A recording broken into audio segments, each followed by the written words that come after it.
चलो आज फिर हम वापस आ गए हैं एक और वीडियो के साथ। देखो एक ही दिन में इतनी सारी वीडियोस बना रहा हूँ, बस दुआ करो मैं एक बार ये कोर्स कंप्लीट कर लूँ। और भी मेरे साथ काफ़ी सारी स्किल्स हैं, जेंगो मतलब काफ़ी सारा पाइथन में आपको सिखाने के लिए, क्लाउड वगैरह बहुत कुछ है, तो दुआ करो।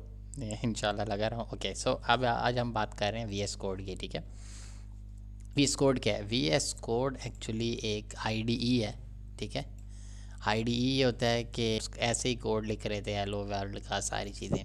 तो कोडिंग लिखने के लिए कोई प्रॉपर बहुत सारे आईडीज़ बने हुए थे। आईडीई समझो एक टूल है जो लोगों ने बनाया हुआ है ताकि आपके लिए कोडिंग करना थोड़ा आसान हो जाए, क्योंकि यहाँ पे कोड लिखना, फाइल्स क्रिएट करके नोट पैड में वो मुश्किल होता है। तो आप ये समझिए नोट पैड ही है, जिस तरह नोट पैड है ना। फॉर एग्जाम्पल अगर मैं एक भी आपको रियल टाइम एक छोटी सी एग्जांपल दे देता हूँ। मैंने यहाँ पे फाइल क्रिएट की और यहाँ पे लिखा प्रिंट हेलो वर्ल्ड, ठीक है। और इसको डॉट टेक्स्ट की बजाय डॉट पी वाई यूज़ होता है, जो पाइथन का एक्चुअली ये पाइथन का एक्सटेंशन है। तो अगर मैं इसको एडिट नोटपैड में करूँगा और मैं इधर लिखूँगा print hello world. Hello world का एक वर्ड है, ये हमेशा कोडिंग में यूज़ होता है। जो भी आपको सिखाएगा कि हेलो वर्ल्ड क्या होता है, लेकिन ये यूज़ होता है, ठीक है। ये आप भी कभी कोर्स बना रहे होगे ना, तो आप भी यही करोगे। अगर मैं इधर आता हूँ और मैं यहाँ पे लिखता हूँ पाइथन प्रिंट हेलो वर्ड, तो वो उसने ना वो जो मेरा कोड था वो एग्जीक्यूट कर दिया। बट कोड यहाँ पे नोट पैड में लिखना इज़ सो डिफ़िकल्ट, ठीक है। तो मैं यूज़ करता हूँ वी एस कोड। तो वी एस कोड भी मैं आपको दिखा देता हूँ कैसा होता है सिंपली। और भी बहुत सारे हैं, पाई चाम है यहाँ पे, अगर आप लिखें पाई चाम, ठीक है। तो पाई चाम पाइथन के लिए बनी हुई है। उसके बाद ये भी आईडी है, डिफरेंट है, लोग जो मर्ज़ी यूज़ करते हैं। मैं पहले ये यूज़ करता था, अब ये वी एस कोड है, ठीक है।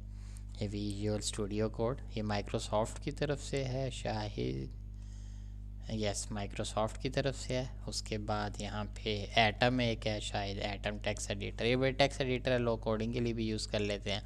सोर्स ओपन सोर्स है। तो मैं यहाँ पे वी एस कोड पे जाता हूँ और ये बहुत सिंपल है। ये आपने इंस्टॉल करना है, इसको यहाँ पे डाउनलोड करके, ये मैंने चैट जीपीटी खोला हुआ है, यहाँ पे विंडोज़ में इंस्टॉल करूँगा, उसकी करूँगा, उसकी सेटिंग करके जो भी है, अभी मैं नहीं करता लेकिन मैं आपको नॉर्मली बता रहा हूँ, ठीक है। जब ये इंस्टॉल हो जाएगा तो आपने उसकी कुछ सेटिंग्स वगैरह होती हैं।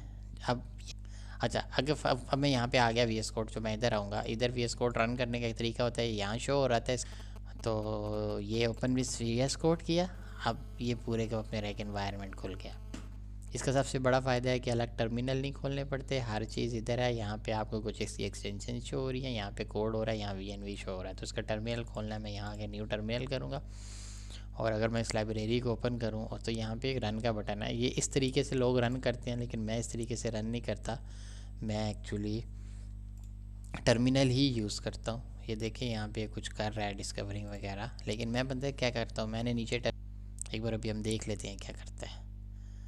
ये उसने इसको ट्रिगर कर दिया, मैंने इसको किया तो इसने पाइथन का पाथ जो इंस्टॉल किया और आगे उस फाइल का नाम लिखा है, तो ये ट्रिगर होगी। लेकिन मैं क्या करता हूँ, मैं करंटली उसी डायरेक्टरी में हूँ जहाँ कोड पड़ा हुआ है। अगर मैं यहाँ डी आई आर करूँ तो इसका मतलब है कि ये फ़ाइल इधर पड़ी है। तो उसको मैं रन क्या करूँगा, पाइथन प्रिंट हेलो वर्ड, तो यहाँ पे एग्जीक्यूट हो गया है। अब यहाँ पे कोड लिखना ज़्यादा आसान है। फॉर एग्जांपल मैं आपको छोटी सी एग्जांपल देता हूँ। अभी हम कोई पब्लिक लाइब्रेरी पब्लिक एपीआई ढूंढते हैं और उसको टेस्ट करते हैं रिक्वेस्ट के थ्रू। सिंपल सा कोड है, जल्दी कर लूँगा। ओपन एपीआई फॉर टेस्टिंग, मुझे कोई लाइब्रेरी नहीं पता,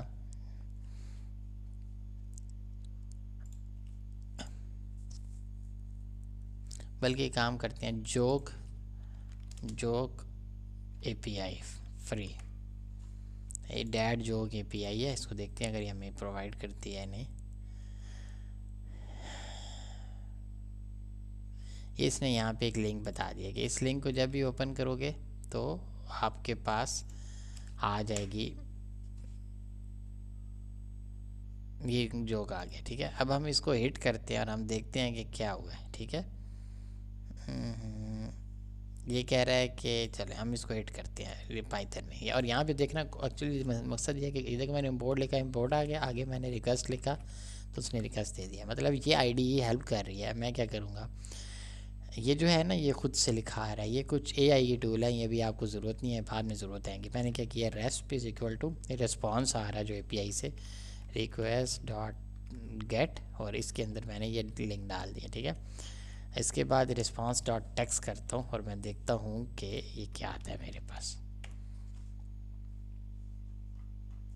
अच्छा, इसने एक्चुअली याद है आपको एक डैड जोक आया था, वो डैड जोक यहीं पर ही कहीं है, लेकिन हम लोग उसकी एपीआई को एक्चुअली टेस्ट करना चाहते हैं।